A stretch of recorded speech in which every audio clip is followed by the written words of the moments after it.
mempresentasikan tentang bisnis plan pengelolaan hutan desa dengan tujuan ekonomi agroforestry. Mempresentasikan. Assalamualaikum warahmatullahi wabarakatuh. Perkenalkan, nama saya Septianto Saputra dengan NIM D1D023073. Baik, di sini apa yang dimaksud dengan hutan desa? Hutan desa adalah hutan negara yang dikelola oleh desa dan dimanfaatkan untuk kesejahteraan desa. Sistem pengelolaan hutan desa merupakan salah satu dari 4 skema pengelolaan hutan desa berbasis masyarakat yang ditawarkan oleh pemerintah. Model pengelolaan hutan desa dapat dilakukan pada kawasan hutan lindung dan hutan produksi dengan jangka waktu pengelolaan selama 35 tahun dan dapat diperpanjang berdasarkan evaluasi yang dilakukan paling lama setiap 5 tahun. Salah satu strategi yang relevan untuk mengoptimalkan potensi hutan desa adalah melalui penerapan sistem agroforestry. Agroforestry merupakan sistem pemanfaatan lahan yang memandukan tanaman berkayu, tanaman pangan, dan bahkan ternak dalam suatu kesatuan.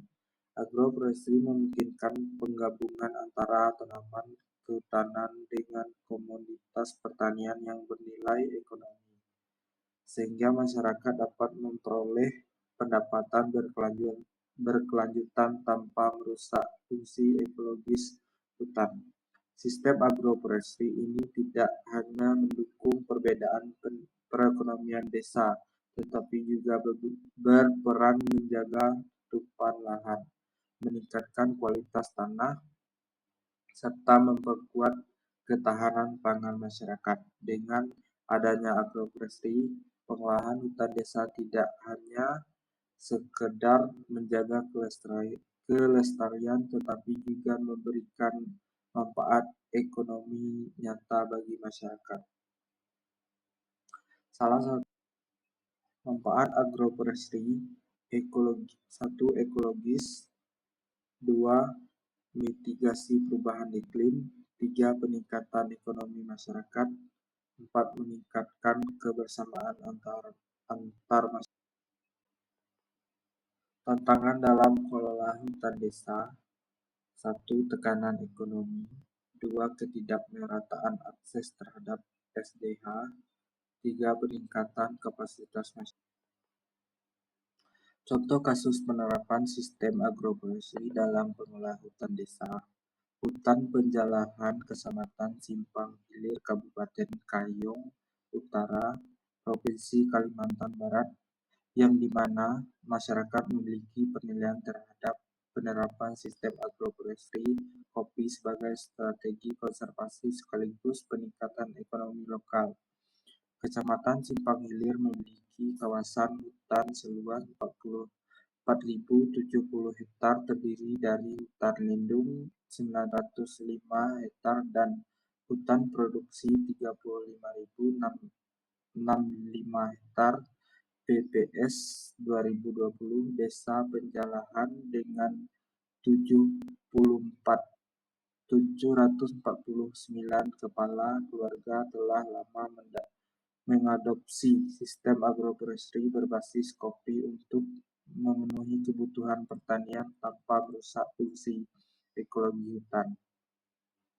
Agroforestry kopi dinilai mampu menjaga layanan ekosistem, meningkatkan pendapatan serta memperkuat ketahanan pangan. Hasil menunjukkan bahwa mayoritas masyarakat 75% memiliki persepsi positif terhadap agroforestry kopi, sementara sisanya bersifat netral 29,5% dan tidak ada yang negatif. Contoh metodologi jenis penelitian yang digunakan adalah kualitatif deskriptif. Lokasi penelitian dipilih dengan menggunakan metode purposive sampling pertimbangan tertentu. Jenis data yang digunakan adalah data primer, data aspek-aspek perencanaan bisnis dalam pengolahan hutan desa. Pemetaan potensi hutan, 2. Kelembagaan, 3. Analisis biaya dan manfaat, 4. Strategi pemasaran, 5. Peningkatan masyarakat desa. Kesimpulan, pengelolaan hutan desa berbasis agroforestry merupakan strategi yang efektif untuk mengoptimalkan pemanfaatan sumber daya hutan secara berkelanjutan. Melalui interaksi terhadap kayu, tanaman pangan, perkebunan, dan hasil hutan bukan kayu, HHBK Agroforestry tidak hanya memberikan manfaat ekonomi bagi masyarakat desa, tetapi juga menjaga fungsi ekologis hutan. Bisnis plan ini mampu menciptakan pendapatan berlapis dalam jangka pendek, menengah, dan panjang, sehingga risiko kegagalan usaha dapat diminimalkan. Selain itu, keberhasilan pengelolaan sangat ditentukan oleh peran aktif masyarakat, didukung kelembagaan desa, akses pasar, serta pendampingan teknis dari pemerintah desa dan mitra. Baiklah, itulah presentasi dari saya. Saya akhiri. Assalamualaikum warahmatullahi wabarakatuh.